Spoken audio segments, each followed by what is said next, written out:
Mengejutkan, hari ini Majelis Hakim Pengadilan Negeri Jakarta Selatan menjatuhkan vonis 9 tahun penjara dan denda sebesar 1 miliar rupiah terhadap Fadel Bajideh dalam perkara dugaan tindak pidana asusila dan aborsi. Hakim menyatakan Fadel terbukti sah dan meyakinkan bersalah melakukan persetubuhan dengan korban anak di bawah umur, yaitu anak Nikita Mirzani, berinisial LM. Seperti inilah detik-detik hakim menjatuhkan vonis kepada Fadel Bajideh. Seperti ini pula momen pasrah Fadel usai diputus bersalah oleh hakim.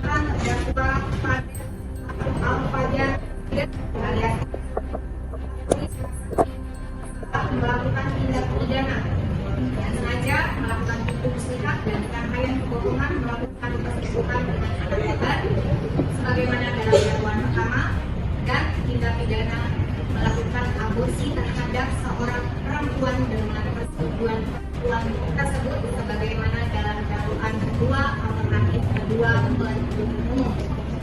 Dijatuhkan pidana oleh karenanya terhadap terdakwa dengan pidana penjara selama 9 tahun dan denda 1 miliar rupiah apabila terdakwa tidak mampu membayarnya diganti dengan pidana kurungan selama 3 bulan. Menetapkan masa penangkapan yang telah dijalankan. Menetapkan terdakwa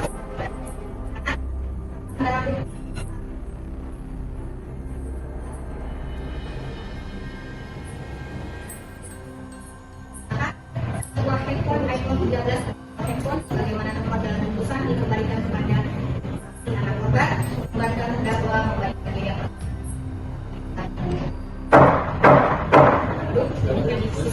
Mengetahui vonis hakim tersebut, Bunda Fadel pun jatuh pingsan dan langsung dibopong oleh kedua putranya, Martin Bajideh dan Bintang Bajideh.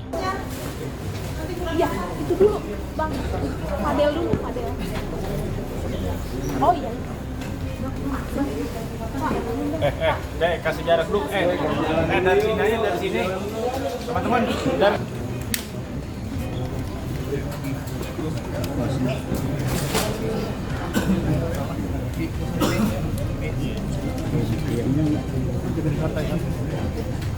Bang, itu yang diri di bangku buat duduk Bang ya, bukan buat diri ya? Aman.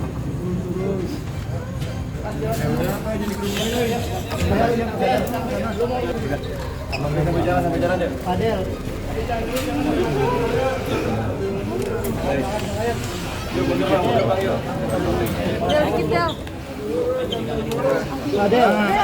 Seperti ini pula penjelasan kuasa hukum Fadel Bajideh usai diputus bersalah oleh majelis hakim. Luar biasa dulu putusan Fadel. Tadi sama-sama kita dengar Fadel diputus 9 tahun. Ada beberapa mata persidangan yang sudah dibacakan oleh majelis yang dianggap dibacakan. Tapi dalam hal ini saya mau menyampaikan fakta persidangan seperti janji saya kepada rekan wartawan pada saat itu setelah depan saya akan membuka fakta persidangan yang sebenarnya. Supaya nggak oke. Yang sebelah kiri saya sudah banyak yang kenal ya. Beliau hadir karena beliau juga mengenal anak korban dan pelapor. Belakangan adik saya dari tim kantor saya juga. Saya mau menjelaskan berdasarkan keterangan ahli forensik yang dihadirkan oleh jaksa penuntut umum dengan nomor visum 295/TU titik FK/9/2014 tanggal 17 Oktober 2024. Ahli menyampaikan bahwa penyebab terperiksa melahirkan sudah tidak dapat ditemukan. Tidak ditemukan adanya penyakit yang dapat mempengaruhi kehamilan terperiksa. Namun tidak diketahui apakah terdapat komplikasi saat kehamilan, serta diketahui apakah terdapat kelainan dalam janin yang dikandung. Sehingga jelas dan terang bahwa di muka persidangan, bahkan dalam rangkaian proses penyidikan sampai dengan penuntutan telah ditemukan fakta bahwa apakah memang telah terjadi peristiwa hukum aborsi atau tidak. Fakta mana yang harus menjadi perhatian kita semua, mudah-mudahan penegakan hukum, bahwa jaksa penuntut umum juga telah tidak melengkapi berkas-berkas persidangan dalam terkait dengan hasil visum terhadap janin. Pada saat persidangan, jaksa tidak dapat membuktikan dalam persidangan berkas-berkas hasil visum terhadap janin atau bayi yang dituduhkan oleh jaksa penuntut umum lahir akibat aborsi, guna mencari fakta-fakta ilmiah untuk menegakkan dari dakwaan dan tuntutan jaksa. Setelah tidak ditemukan fakta hukum berupa dokumen forensik yang menyatakan bahwa telah terjadi aborsi yang dialami oleh anak korban atau bahwa aborsi telah terjadi sebagai akibat langsung dari obat yang diminum oleh anak korban maupun obat yang dimasukkan ke dalam vagina korban. Bahwa kurang cermatnya dengan umum dan dalam melengkapi berkas-berkas yang dihadirkan di muka persidangan untuk menuntut terdakwa dengan tuduhan telah melakukan aborsi akan mengaku tindakan dalam perkara ini.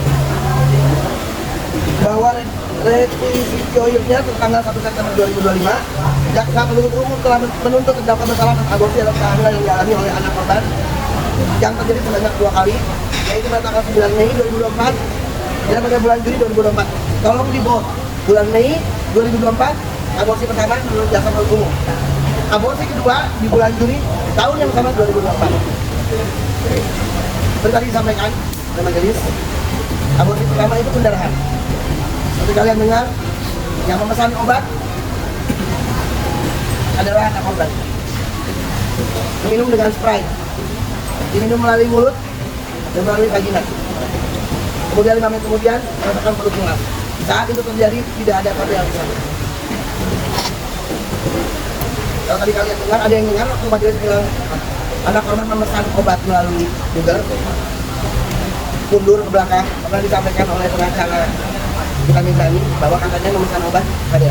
Tapi tadi kalian dengar sendiri dari menurut majelis hakim siapa yang memesan anak korban. Oke, logikanya pada bulan Mei dia melakukan aborsi, membeli pemesan obat melalui paket yang diambil oleh Aro tentunya, kemudian memesan Sprite dan meminumnya. Tidak ada kabel di sana. Sampai pendarahan selesai, barulah dia video call seperti tadi yang disampaikan oleh majelis dan disampaikan oleh korban, papa anak kita sudah meninggal. Ada padel di sana? Tidak ada padel di sana. Oke. Bulan Mei itu pendarahan. Dikatakan oleh JPU dan tadi majelis sudah membacakan aborsi kedua di bulan Juni yang sudah sebesar boneka dan sudah lakukan. Sekarang kita main pakai logika. Mungkin nggak bulan Mei aborsi, terus hamil lagi bulan Juni keluarnya segede gini? Oke.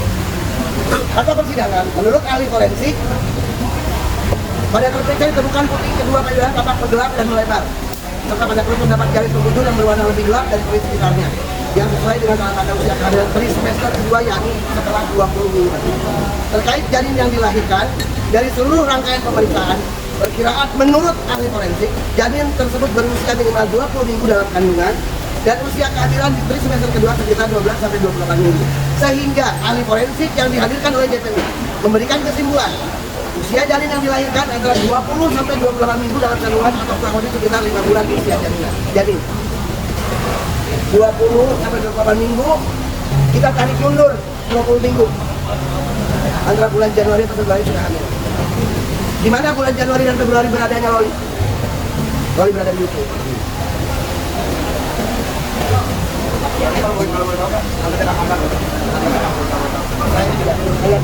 Saya tidak tanggung jawab dulu. Saya selesaikan dulu ini ya. Nanti ada sesi tanya jawab. Bahwa dari pemeriksaan keseluruhan yang dilakukan pada tanggal 19 September 2024 dan 30 September 2024 berdasarkan hasil pemeriksaan USG, terakhir didapatkan hasil bentuk dan ukuran normal sehingga dapat disimpulkan bahwa sudah terjadi penularan janin minimal 6 minggu sebelum pemeriksaan. Jadi ada padel di dua peristiwa aborsi. Bahwa faktanya dalam persidangan kalian mengakui di telepon saat sudah selesai terjadi pendarahan. Kemudian yang kedua dia ditelepon, dikasih tahu janinnya keluar. Saya tanya pada di depan persidangan, saya tanya sebesar apa? Sudah lengkap dan sudah dikubur oleh Padel. Menjadi pertanyaan buat saya. Dari mulai pemeriksaan di Polres Jakarta Selatan sampai masuk di dalam dakwaan, tidak pernah dibahas soal janin yang keluar sebesar ini. Ada pernah kalian dengar itu? Kenapa itu tidak diperiksa? Kenapa itu tidak disebutkan? Itu apa? Berdasarkan kesaksian anak korban di depan persidangan, dia mengakui bahwa dialah yang punya inisiatif aborsi. Sekarang pertanyaan saya lempar kepada rekan wartawan.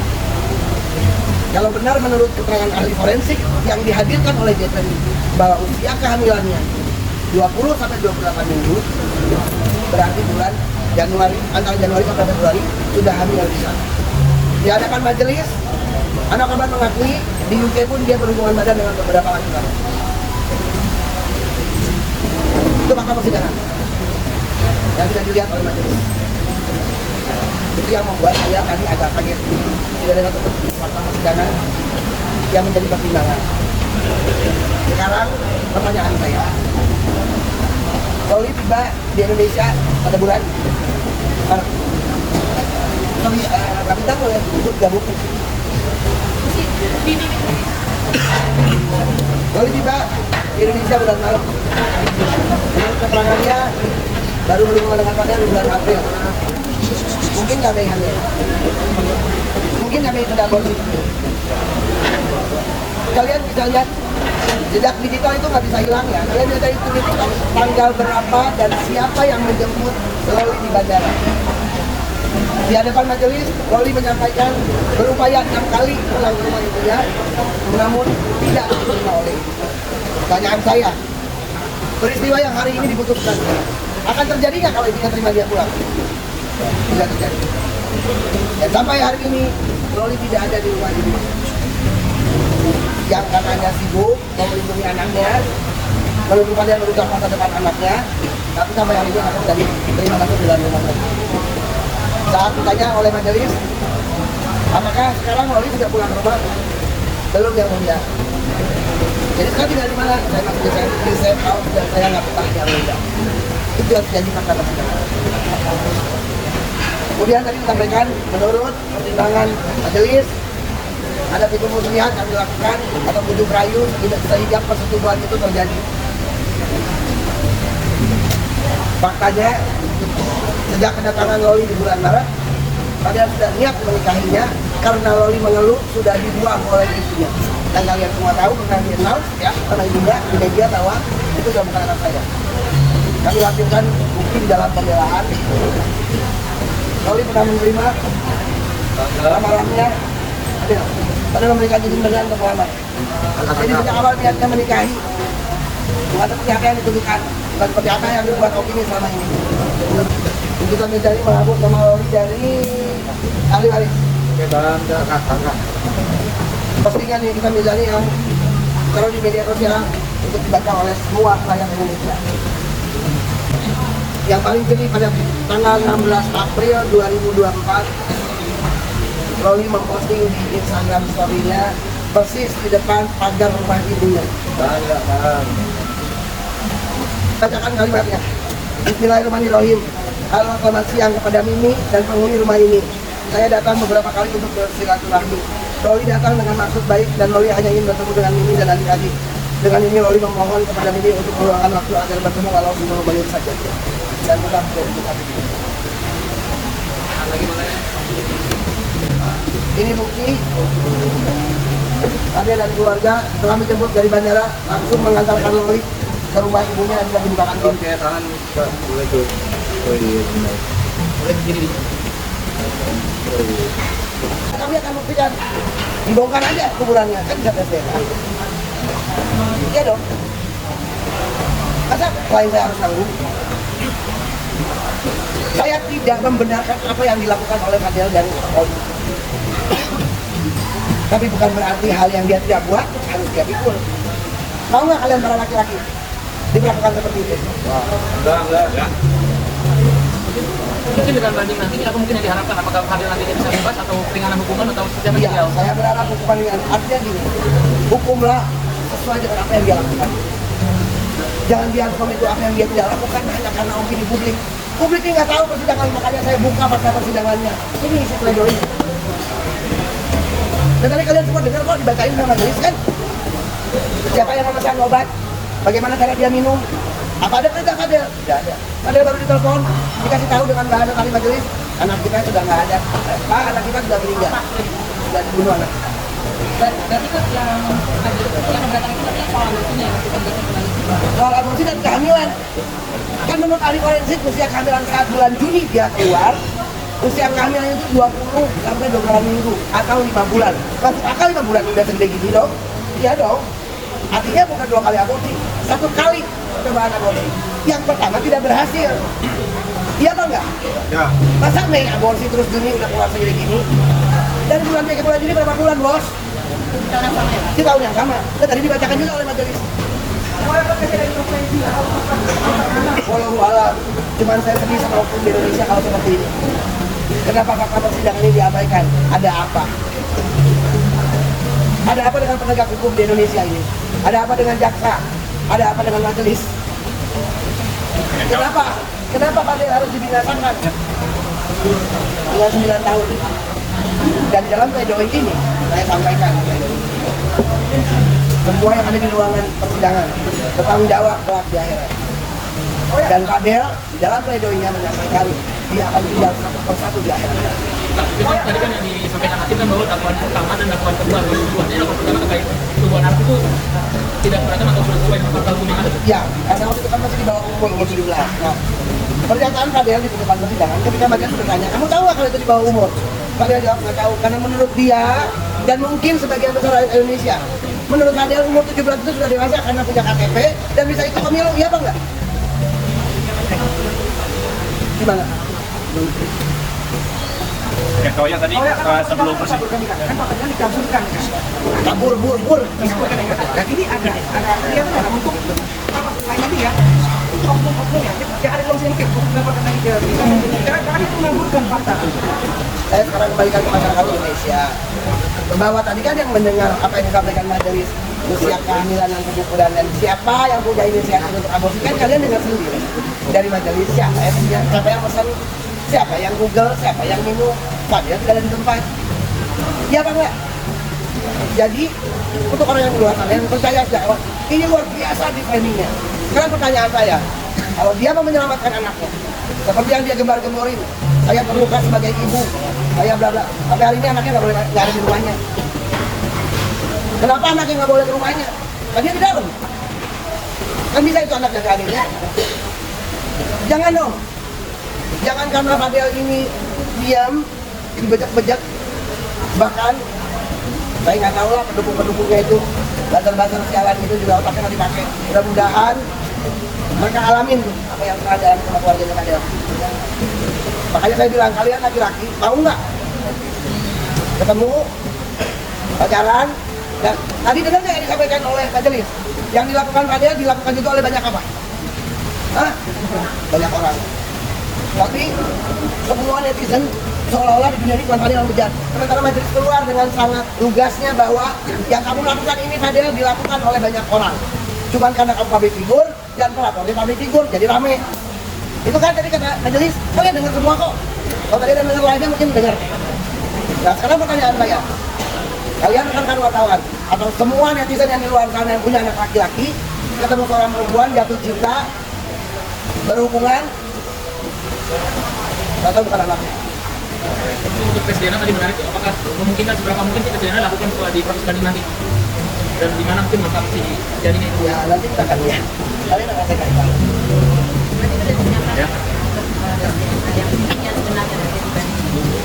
Jadi semua orang yang sudah ikut pengujian, jaksa yang menuntut mengada-ngada, polisi yang sudah memaksakan ini, karena tanggung jawab di akhiratnya atas kita yang luar biasa.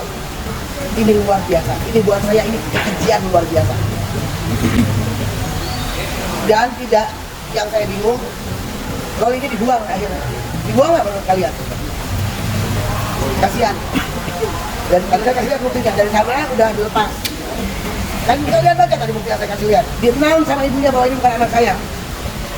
Tiba-tiba heboh, jemput, lebam-lebam tadi yang disampaikan itu menurut ahli forensik yang dihadirkan oleh JPU, lebam-lebam diakibatkan waktu dia dibekaskan kali-kali itu dibentukkan. Nah satu lagi pertanyaan saya lempar kepada rekan-rekan. Kalau ada sepasang kekasih pacaran karena saling mencintai, kemudian melakukan hal bersetubuh karena suka sama suka seperti yang disampaikan oleh Loli di hadapan majelis. Kemudian misalnya seperti tuduhan yang di seberang sana bahwa anak saya dipaksa untuk aborsi. Perempuan punya pilihan nggak? Kalau dia bilang aborsi lah, punya pilihan nggak untuk bilang nggak? Punya kan? Kalau perempuan bilang nggak mau, saya nggak mau aborsi. Kalau kamu nggak mau tahu jawab, ya saya mau biar anak ini. Nah, terus kenapa? Udah bawa pengadilan di sana, terus dituduh dia menyuruh aborsi. Ngeri nggak ini? Ngeri. Kalau respon mama atau shock ya kita juga sempat aku dulu kakinya lemas juga, juga pelatih mama. Ya saya bergetar juga ya sama Fadel bintang, tapi Fadel yang selalu tenangin saya tadi, dia bisikin saya, dia bilang gak apa-apa, tapi gak apa-apa. Sekarang tetap semua itu aja sih yang ya semangatin kita. Sejauh ini kondisi kamu gimana? Ya alhamdulillah sudah membaik, sudah ya kan masih lemas ya kaki coba.